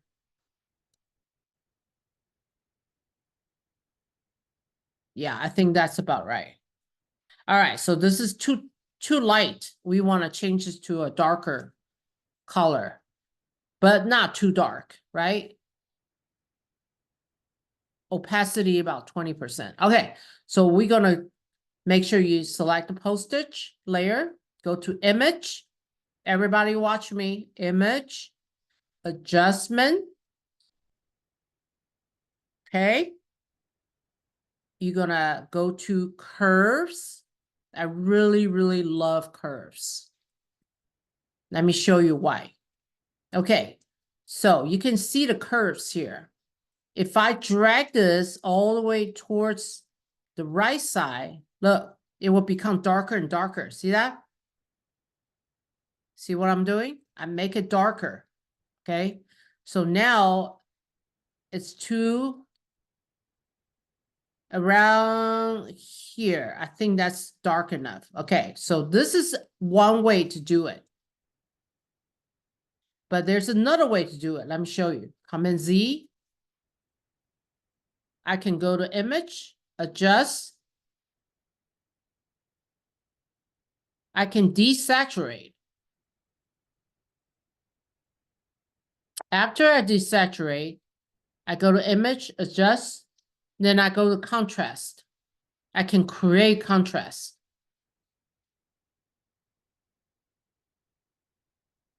Which is not working well. I guess I can turn the brightness down. Yeah. So there's a lot of way to do it. If I just turn the brightness down. It's good too. All right, so when you go look at the example, its opacity is down, so you can kind of see through. And this is too dark right now. So what we're gonna do, watch me, guys. You click on postage. You go to opacity on the top right here. See that? The layer, opacity. You see that little finger when you touch the opacity word?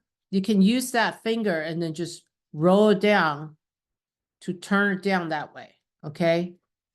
Or you can click on that. Click on the arrow right here. You can adjust it here. Either way. Now, I think it's about 50. You can just type in here, 50. 50%. So let's look at it. Yeah, it's about 50%. Okay, everybody done? I'm gonna let you do it. 50% opacity right here.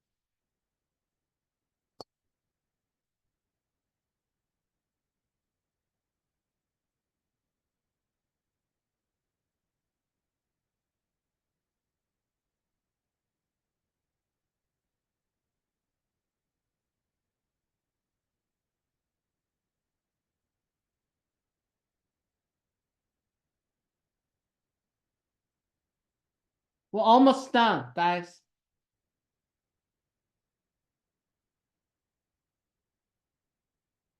After we finish, I'm going to let you guys go. So the last thing is Hawaii.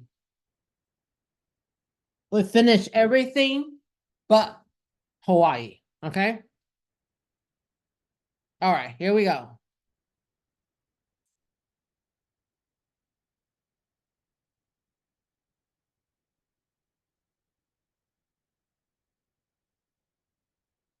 Okay, for Hawaii, I want you guys to do something a little bit different, okay? I want you to go ahead and delete this layer. Select Hawaii text, PSD, go ahead and go to the trash can right here, click trash can. It will ask you, do you want to delete? Yes. I'm going to show you why. Now, I want you to open the file that I gave you guys. So go to File, Open, Shortcut, Command O. I want you to open this Hawaii text. Okay, the reason why I want you to delete that one, because when you bring that layer, this file in, it kind of flatten it, become one layer. But there's two layers right here, Hawaii and Island Paradise, okay? So I want you to make sure you have two layers to bring in. So you're gonna select Hawaii, eyes here, watch me. Select Hawaii, push Shift, select Island, Paradise, and now I'm going to drag these two layers to my document. Okay, I'm going to zoom out. Too small. 2 layers still selected, okay? Command T, I'm gonna make it bigger. Let me see how big. The edge there, the flower, the fruit, okay, and the distance between that and that. Okay, so we're gonna go back to Photoshop, make it a little bit smaller. So I think that's about right.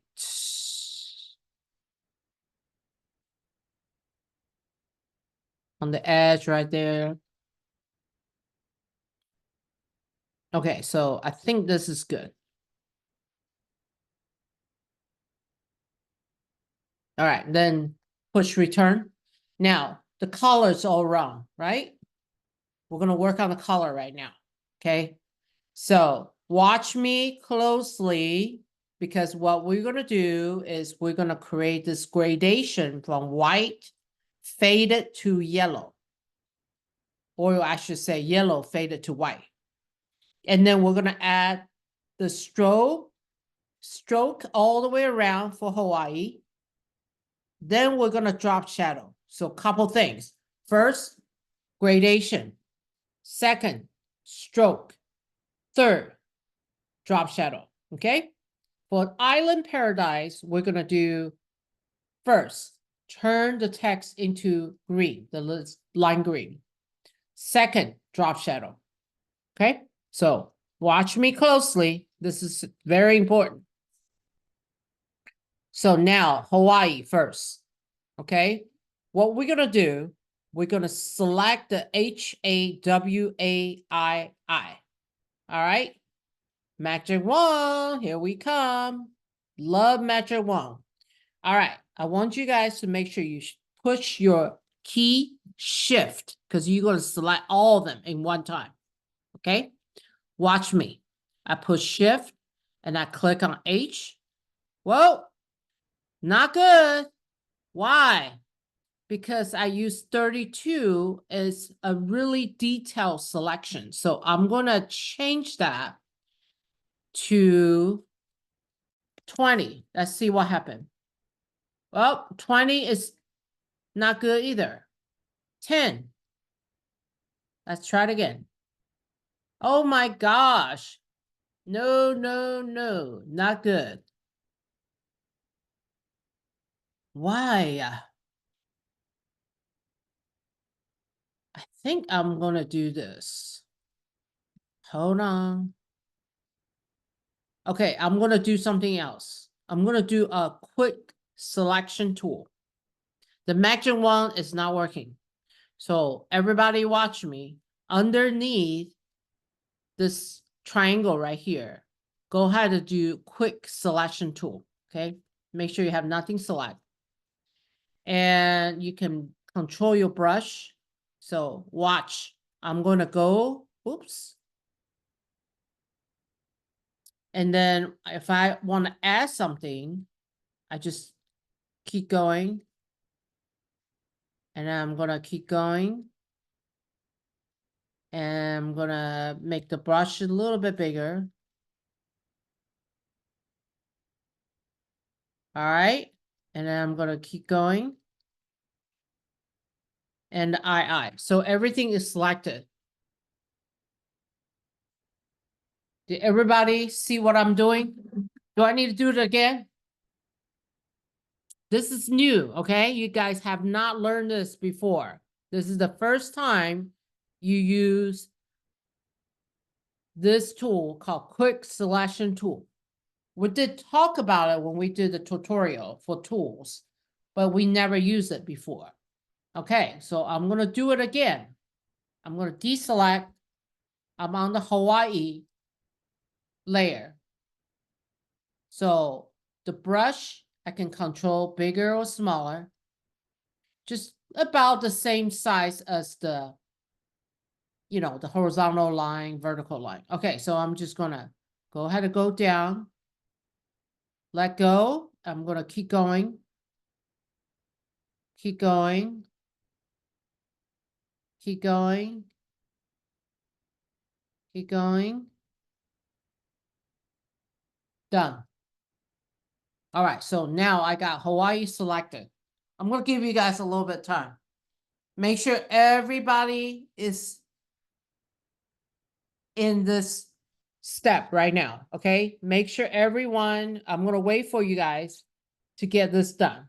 Make sure you're on the Hawaii layer, use quick selection tool, and then make sure you only select the text because we're gonna change the color of gradation. All right, I'm gonna give you a couple minutes.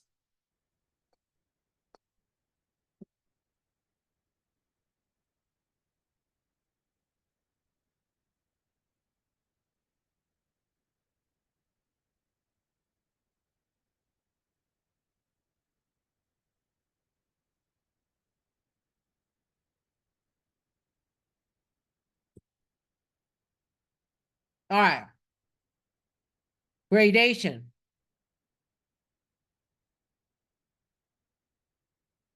Now, the gradation, how do you do gradation? This is new as well, so pay close attention. This right here, this tool, you see that paint bucket? When you click on that triangle right there, you will see gradient tool right there. You want to select that. Okay, everyone, select your gradient tool.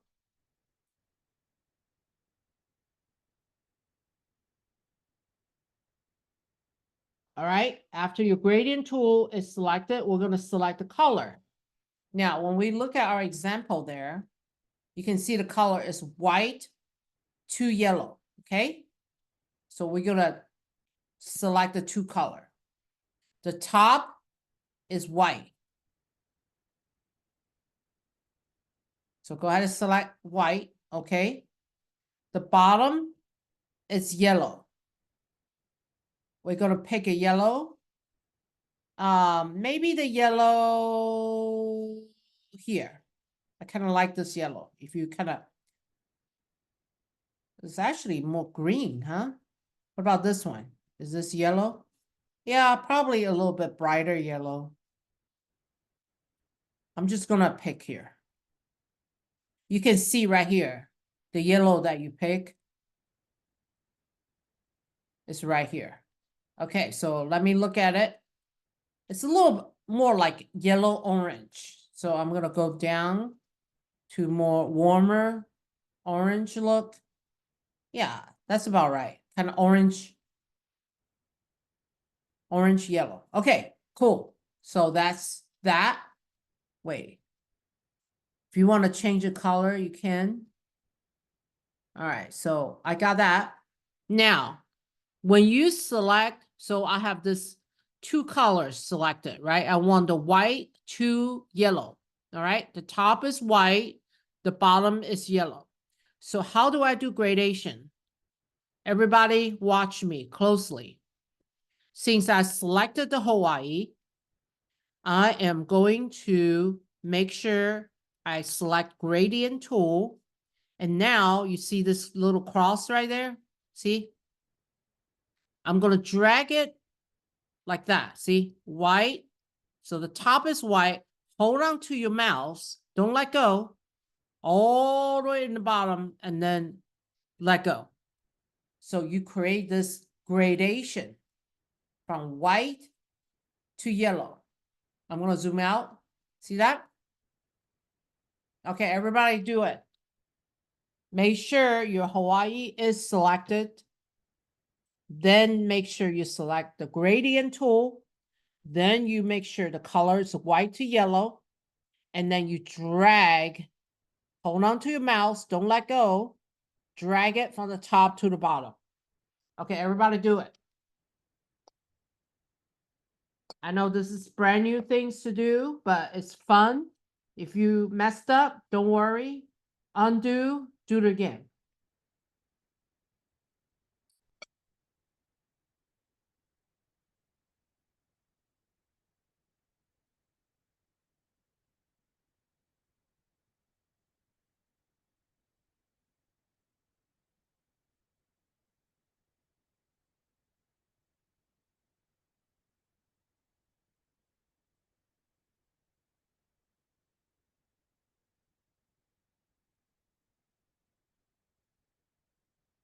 Actually, the color should be more orange. Let me see. If I change that to a little bit more orange.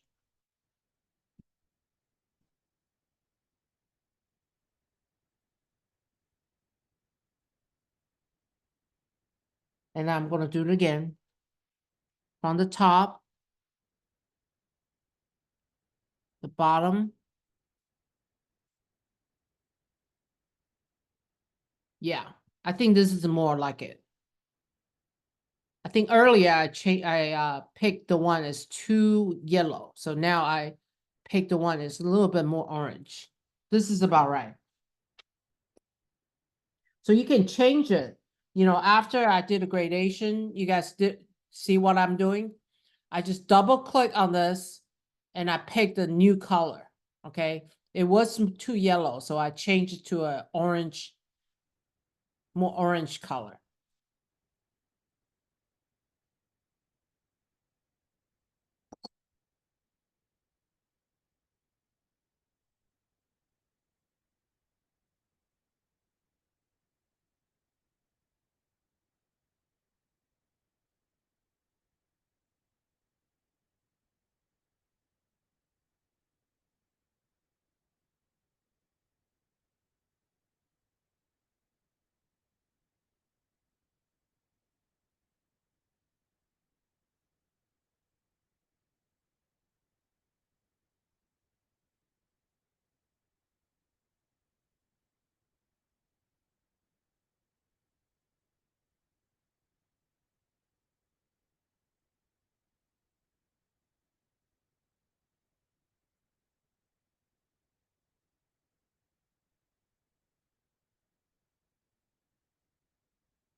Okay. Everybody done? Next. We are going to go back to the move tool. So the gradation tool, we don't need, no longer selecting it, but because when you select it, you will see this color right there. You don't need to do that anymore. We're done. Okay, so next, on this Hawaii layer right here,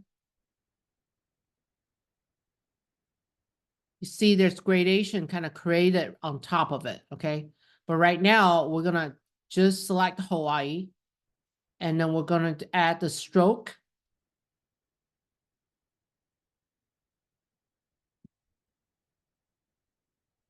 Oh, it's not, let me select.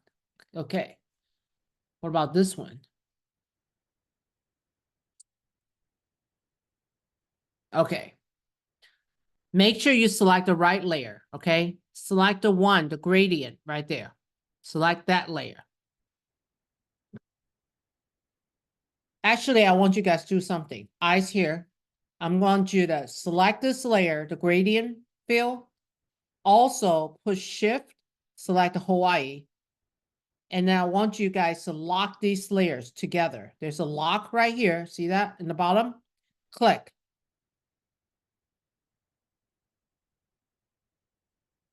You should see these two layers are locked together. See that? Okay, that means two layers, if you move around, they're together. I don't want you to accidentally drag this gradient layer and then separate from the Hawaii. Okay, I want you to connect them together. Okay, now select the top layer gradient, go to effect, select stroke. We're gonna have this green, line green stroke all the way around the text. So we're gonna create this a little bit thicker, not too thick. I think 15 is a good number. Okay, so let's look at it. All right. So 15 is good. 100% opacity. Position will be outside. Color will be lime green. Okay? And the island paradise, let's pick that layer right here.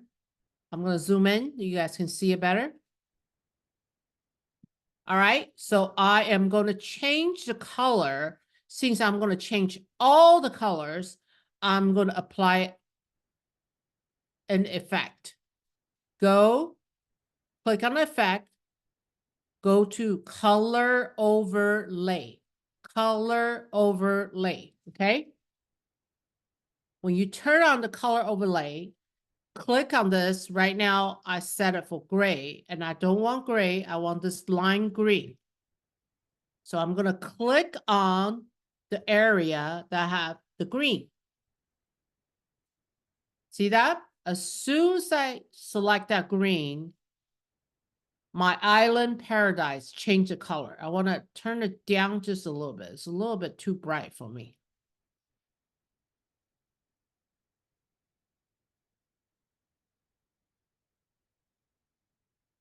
Just, play around.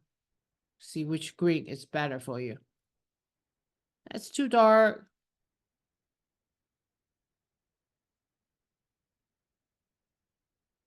Gosh, it won't let me in between.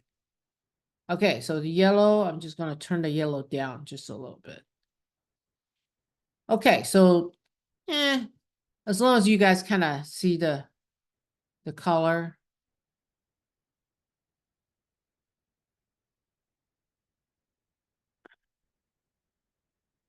So the eyedropper, so just pick on that green. All right, okay. So the opacity 100%. Blend mode is normal. Okay, zoom out. All right, so when you look at the example there, you see the drop shadow right there? So we're going to apply drop shadow for the Hawaii and also Island Paradise. Both of them drop shadow, okay? So that's the very last thing we need to do. Go to that gradient, go to effect, drop shadow. Oh. Actually, you know what? Click on this Hawaii, then drop shadow. How come they only let me apply one thing? It's not applying. It's really interesting.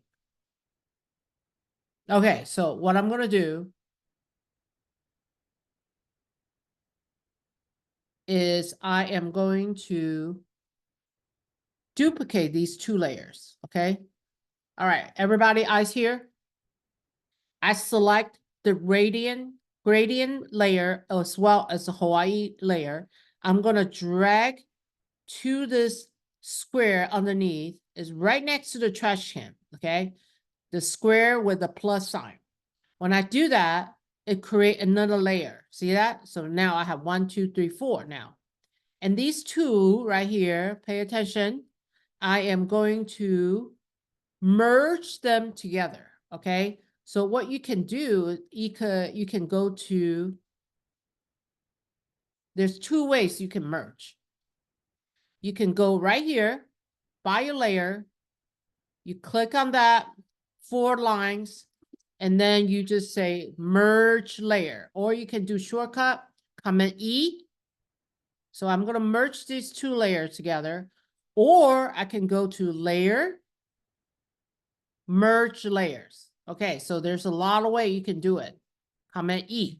So now I merge these two layers together because when you apply an effect on each layer, it only lets you do one thing. It won't let you do multiple things. So I have to create another layer on top, and then I can apply drop shadow. Okay, now watch me, drop shadow. Now it's applying. Okay, so the drop shadow need to be adjusted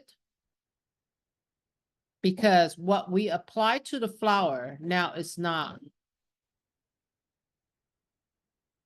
somehow it's not applying to the text correctly. Actually, you know what? I'm gonna look at the flowers drop shadow. You double click that drop shadow, you will see 45, 47, 40. So I want to go back. Drop shadow.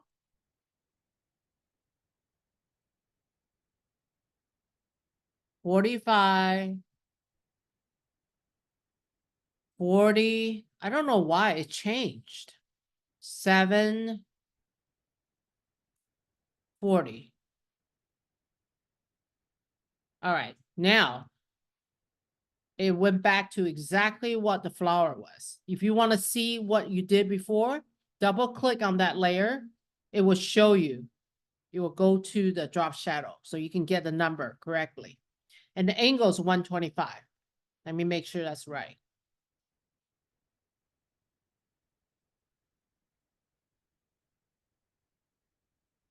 Yeah. Okay. So multiply opacity 45%, angle 125, distance 40 pixels, spread 7%, size 40 pixel. Okay. So that's the number for the drop shadow. Now, since you got this correct, you can pick on this island paradise. Let me see. Well, I believe it's not going to let me do it. So because I already did the overlay, so I'm going to create another layer. So drag that, creating another layer, turn the effect color overlay off. Well, actually,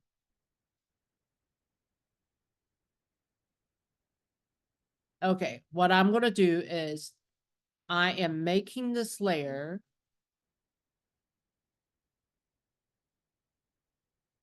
merge down. Okay, I'm going to merge down. Let me see, it will let me drop shadow. I kind of have a feeling. Oh, okay, it did. Let me do it. Okay, but the number is wrong. So I'm going to change it to 45, opacity, 40 distance, 7 spread, oops, 7 size 40. 45, 125, 47, 40. Okay. And now I am done. This is completely done. Okay, so let me show you guys. All right, so oops. I have the flower here. I have the pineapple in the background. I have the sky. I have the postcard with a stroke. I have the postage. I have another flower in the corner here. And I have Hawaii gradient with a green stroke. I changed the color of the island paradise. I have drop shadow for all flowers, both flowers and the text. Questions? I will see you guys in person on Monday. So if you have issues, I will help you in person, okay? So Monday, we'll be in our classroom 146 at Stubbs. Anyone needs help? No worry. If you still have issues, I'll help you on Monday in person. Faith, you got questions? Not right now. Okay, cool. All right, guys, have a wonderful weekend. Be careful. It's going to start raining really hard. I think it start raining already. I think tonight or tomorrow morning is going to be the worst. So be safe. Try to stay home. If you don't have to get out, don't get out. I don't want the wind to blow a sign and what happened to the governor of Texas, right? A tree branch fell and hit him and he's paralyzed from waist down. So try not to go out when it's windy and raining hard. All right. Okay, guys, great job. Make sure you're turning homework too. And I will see you guys on Monday. Bye.